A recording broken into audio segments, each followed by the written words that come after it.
Section 26. The Critique of Pure Reason by Immanuel Kant. Transcendental Doctrine of Elements. Part 2nd. Transcendental Logic. Second Division. Transcendental Dialectic. Book 2. Of the Dialectical Procedure of Pure Reason. Chapter 2. The Antinomy of Pure Reason. Section 2. Antithetic of Pure Reason. Third and fourth antinomies. Third conflict of the transcendental ideas. Thesis. Causality, according to the laws of nature, is not the only causality operating to originate the phenomena of the world. A causality of freedom is also necessary to account fully for these phenomena. Proof. Let it be supposed that there is no other kind of causality than that according to the laws of nature.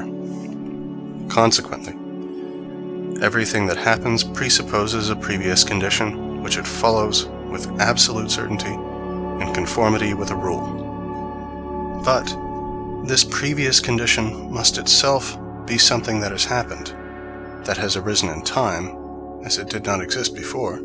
For, if it has always been in existence, its consequence or effect would not thus originate for the first time, but would likewise have always existed. The causality, therefore, of a cause, whereby something happens, is itself a thing that has happened. Now, this again presupposes, in conformity with the law of nature, a previous condition, and its causality, and this another anterior to the former, and so on. If, then, everything happens solely in accordance with the laws of nature, there cannot be any real first beginning of things, but only a subaltern or comparative beginning. There cannot, therefore, be a completeness of series on the side of the causes which originate the one from the other. But the law of nature is that nothing can happen without a sufficient a priori determined cause. The proposition, therefore, if all causality is possible only in accordance with the laws of nature, is, when stated in this unlimited and general manner, self-contradictory. It follows that this cannot be the only kind of causality. From what has been said, it follows that a causality must be admitted by means of which something happens without its cause being determined according to necessary laws by some other preceding. That is to say, there must exist an absolute spontaneity of cause, which of itself originates a series of phenomena which proceeds according to natural laws. Consequently, transcendental freedom, without which even in the course of nature the succession of phenomena on the side of causes is never complete. Antithesis. There is no such thing as freedom, but everything in the world happens solely according to the laws of nature. Proof. Granted that there does exist freedom in the transcendental sense as a peculiar kind of causality operating to produce events in the world, a faculty, that is to say, of originating a state and consequently a series of consequences from that state. In this case, not only the series originated by this spontaneity, but the determination of this spontaneity itself to the production of the series, that is to say, the causality itself, must have an absolute commencement, such that nothing can proceed to determine this action according to unvarying laws. But every beginning of action presupposes in the acting cause a state of inaction, and a dynamically primal beginning of action presupposes a state which has no connection, as regards causality, with the preceding state of the cause, which does not, that is, in any wise result from it. Transcendental freedom is therefore opposed to the natural law of cause and effect, and such a conjunction of successive states and effective causes is destructive of the possibility of unity in experience, and for that reason not to be found in experience, is consequently a mere fiction of thought. We have, therefore, nothing but nature to which we must look for connection and order in cosmical events. Freedom, independence of the laws of nature, is certainly a deliverance from restraint, but it is also a relinquishing of the guidance of law and rule. For it cannot be alleged that, instead of the laws of nature, laws of freedom may be introduced into the causality of the course of nature, for, if freedom were determined according to laws, it would be no longer freedom, but merely nature. Nature, therefore, and transcendental freedom are distinguishable as conformity to law and lawlessness.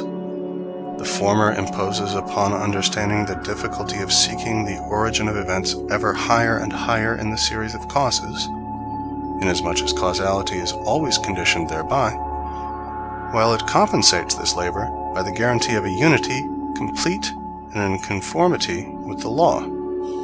The latter, on the contrary, holds out to the understanding the promise of a point of rest in the chain of causes, by conducting to it an unconditioned causality, which professes to have the power of spontaneous origination, but which, in its own utter blindness, deprives it of the guidance of rules by which alone a completely connected experience is possible. Observations on the third antinomy. On the thesis. The transcendental idea of freedom is far from constituting the entire content of the psychological conception so termed, which is for the most part empirical. It merely presents us with the conception of spontaneity of action as the proper ground for imputing freedom to the cause of a certain class of objects. It is, however, the true stumbling stone to philosophy, which meets with unconquerable difficulties in the way of its admitting this kind of unconditioned causality. That element in the question of the freedom of the will, which has for so long a time placed speculative reason in such perplexity, is properly only transcendental, and concerns the question whether there must be held to exist a faculty of spontaneous origination of a series of successive things or states. How such a faculty is possible is not a necessary inquiry, for in the case of natural causality itself, we are obliged to content ourselves with the a priori knowledge that such a causality must be presupposed, although we are quite incapable of comprehending how the being of one thing is possible through the being of another, but must for this information look entirely to experience. Now we have demonstrated this necessity of a free first beginning of a series of phenomena, only insofar as it is required for the comprehension of an origin of the world, all following states being regarded as a succession according to laws of nature alone.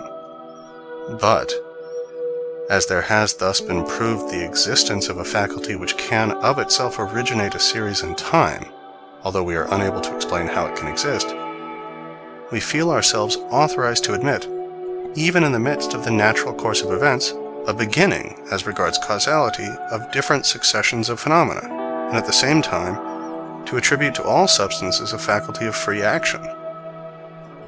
But we ought, in this case, not to allow ourselves to fall into a common misunderstanding, and to suppose that, because a successive series in the world can only have a comparatively first beginning, another state or condition of things always preceding, an absolutely first beginning of a series in the course of nature is impossible. For we are not speaking here of an absolutely first beginning in relation to time, but as regards causality alone. When, for example, I, completely of my own free will and independently of the necessarily determinative influence of natural causes, rise from my chair, there commences with this event, including its material consequences in infinitum, an absolutely new series, although in relation to time, this event is merely the continuation of a preceding series. For this resolution and act of mind do not form part of the succession of effects in nature, and are not mere continuations of it. On the contrary, the determining causes of nature cease to operate in reference to this event, which certainly succeeds the acts of nature, but does not proceed from them. For these reasons, the action of a free agent must be termed, in regard to causality, if not in relation to time, an absolutely primal beginning of a series of phenomena. The justification of this need of reason to rest upon a free act as the first beginning of the series of natural causes is evident from the fact that all philosophers of antiquity, with the exception of the Epicurean school, felt themselves obliged, when constructing a theory of the motions of the universe, to accept a prime mover, that is, a freely acting cause, which spontaneously and prior to all other causes evolved this series of states. They always felt the need of going beyond mere nature, for the purpose of making a first beginning comprehensible. On the antithesis, the asserter of the all-sufficiency of nature in regard to causality, transcendental physiocracy, in opposition to the doctrine of freedom, would defend his view of the question somewhat in the following manner. He would say, in answer to the sophistical arguments of the opposite party, if you do not accept a mathematical first in relation to time, you have no need to seek a dynamical first in relation to causality. Who compelled you to imagine an absolutely primal condition of the world, and therewith an absolute beginning of the gradually progressing successions of phenomena, and, as some foundation for this fancy of yours, to set bounds to unlimited nature? Inasmuch as the substances in the world have always existed, at least the unity of experience renders such a supposition quite necessary, there is no difficulty in believing also that the changes in the conditions of these substances have always existed, and, consequently, that a first beginning, mathematical or dynamical, is by no means required. The possibility of such an infinite derivation, without any initial member from which all the others result, is certainly quite incomprehensible.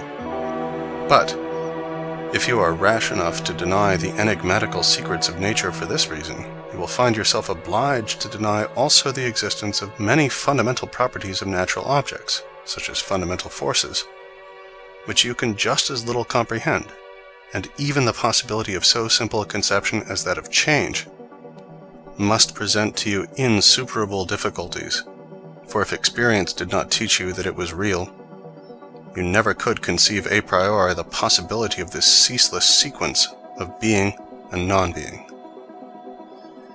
But if the existence of a transcendental faculty of freedom is granted, a faculty of originating changes in the world, this faculty must at least exist out of and apart from the world, although it is certainly a bold assumption that, over and above the complete content of all possible intuitions, there still exists an object which cannot be presented in any possible perception.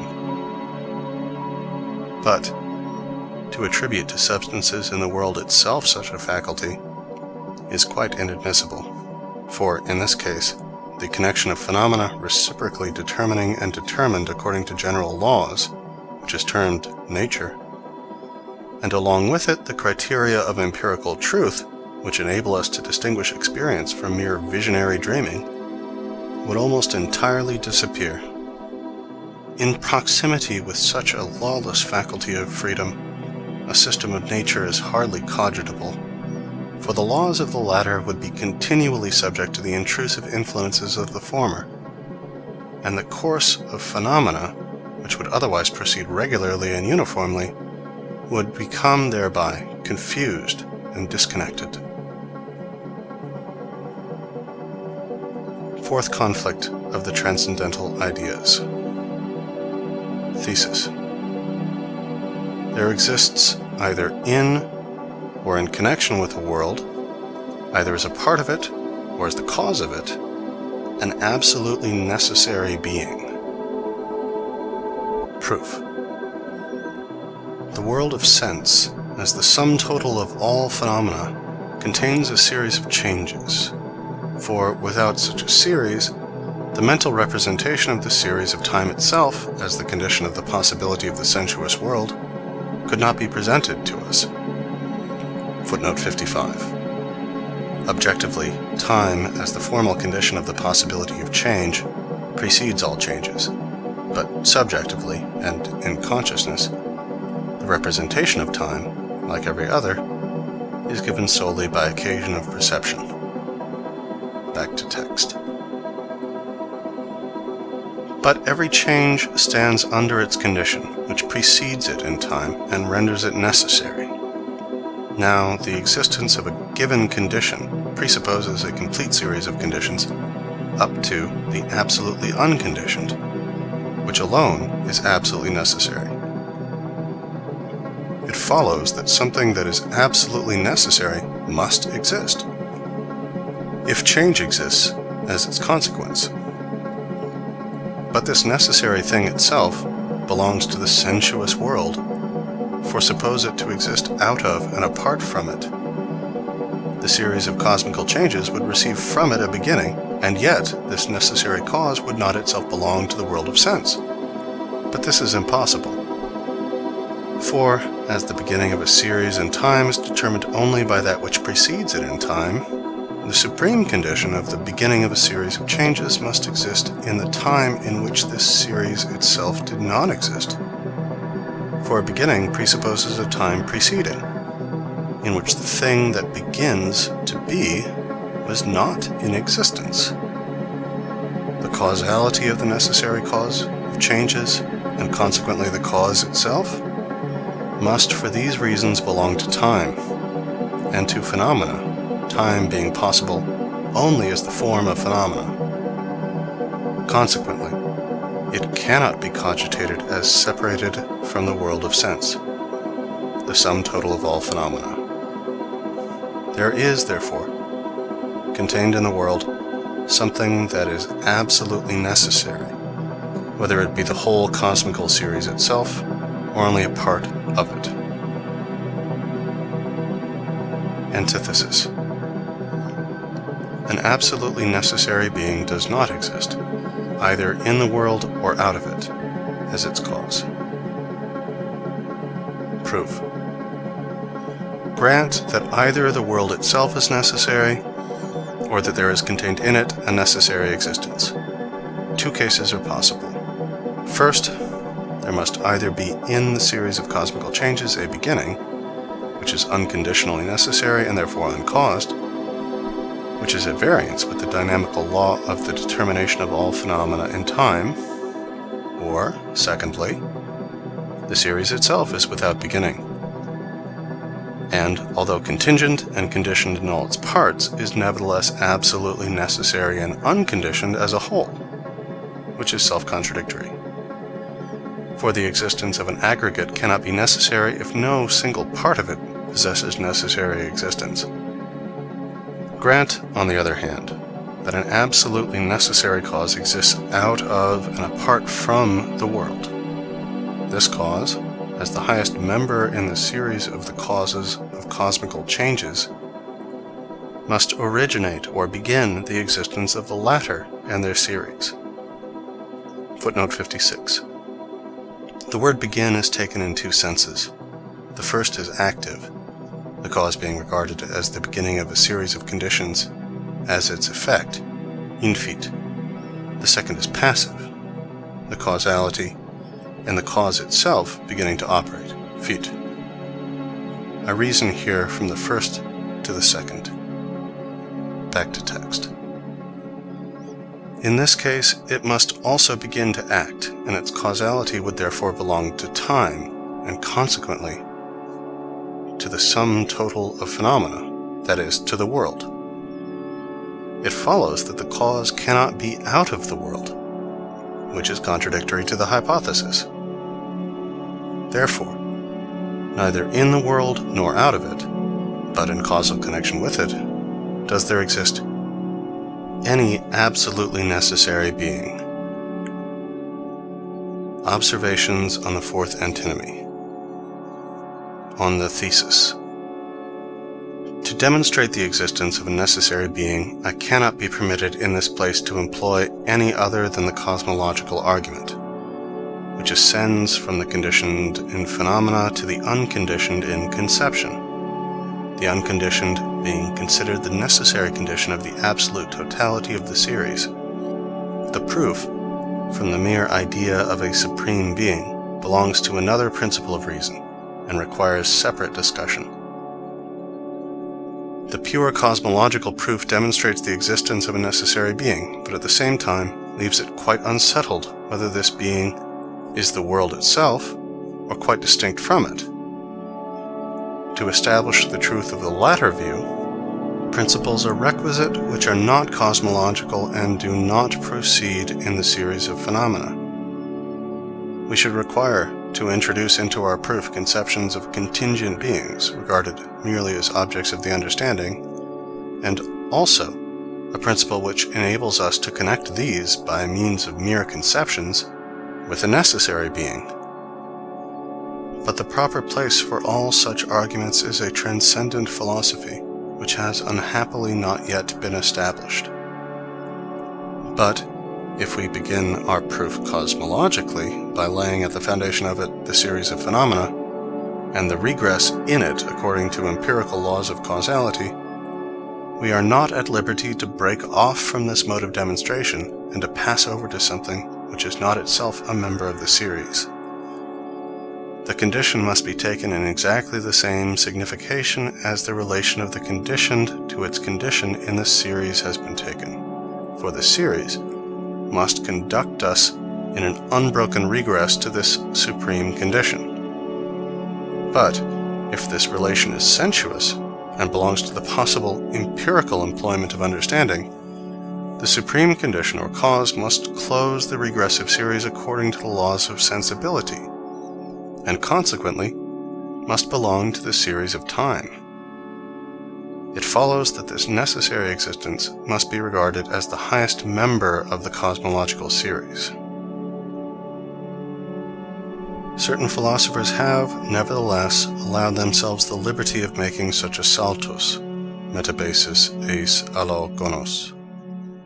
From the changes in the world, they have concluded their empirical contingency, that is, their dependence on empirically determined causes, and they thus admitted an ascending series of empirical conditions, and in this they are quite right.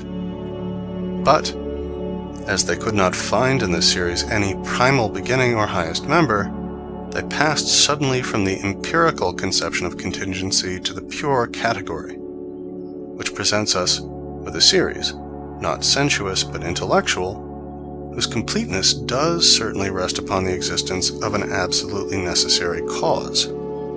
Nay, more, this intellectual series is not tied to any sensuous conditions, and is therefore free from the condition of time, which requires it spontaneously to begin its causality in time.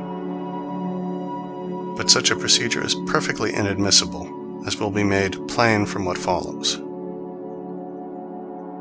In the pure sense of the categories, that is contingent, the contradictory opposite of which is possible.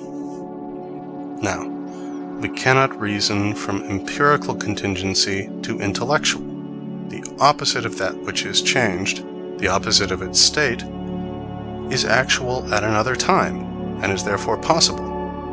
Consequently, it is not the contradictory opposite of the former state. To be that, it is necessary that, in the same time in which the preceding state existed, its opposite could have existed in its place. But such a cognition is not given us in the mere phenomenon of change. A body that was in motion equals A, comes to a state of rest equals non-A. Now, it cannot be concluded from the fact that a state opposite to the state A follows it, that the contradictory opposite of A is possible, and that A is therefore contingent. To prove this, we should require to know that the state of rest could have existed in the very same time in which the motion took place. Now, we know nothing more than that the state of rest was actual in the time that followed the state of motion, consequently that it was also possible. but motion at one time and rest at another time are not contradictorily opposed to each other. It follows from what has been said that the succession of opposite determinations, that is, change, does not demonstrate the fact of contingency as represented in the conceptions of the pure understanding, and that it cannot, therefore, conduct us to the fact of the existence of a necessary being.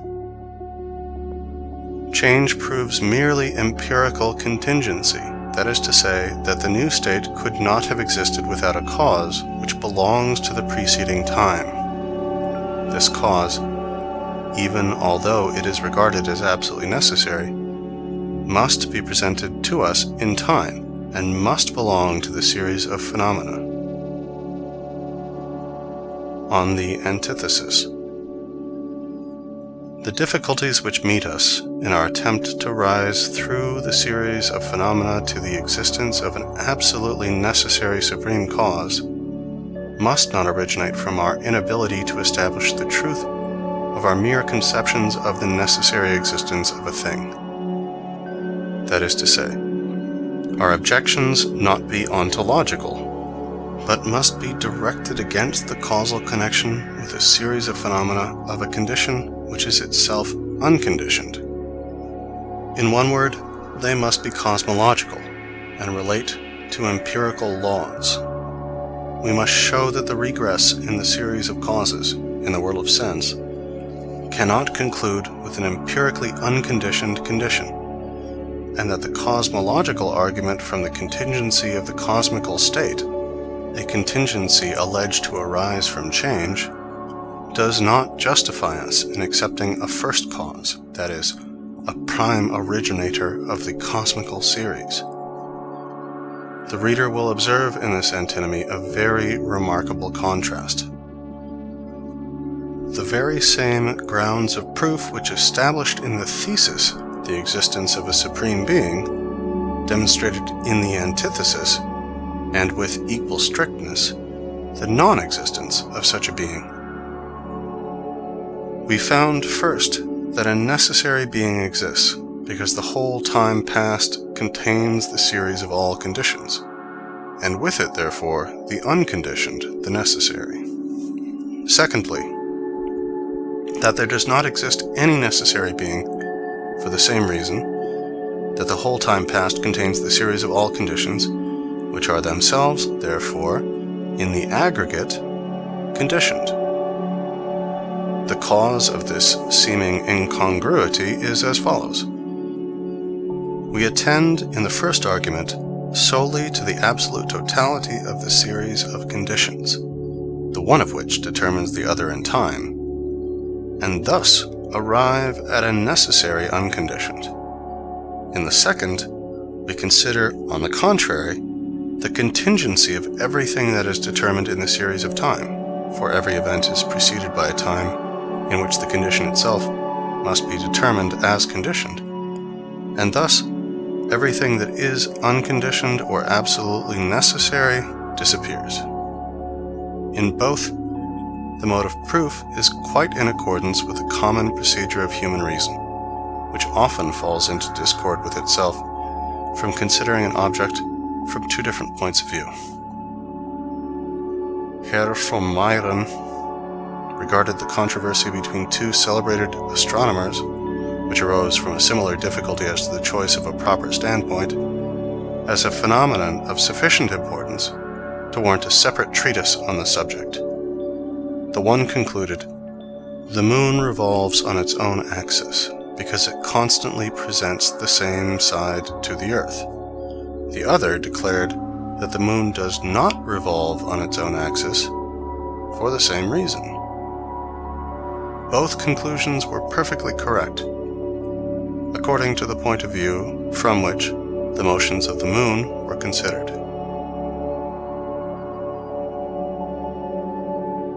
End Chapter 2, The Antinomy of Pure Reason, Section 2, Antithetic of Pure Reason. This recording is in the public domain.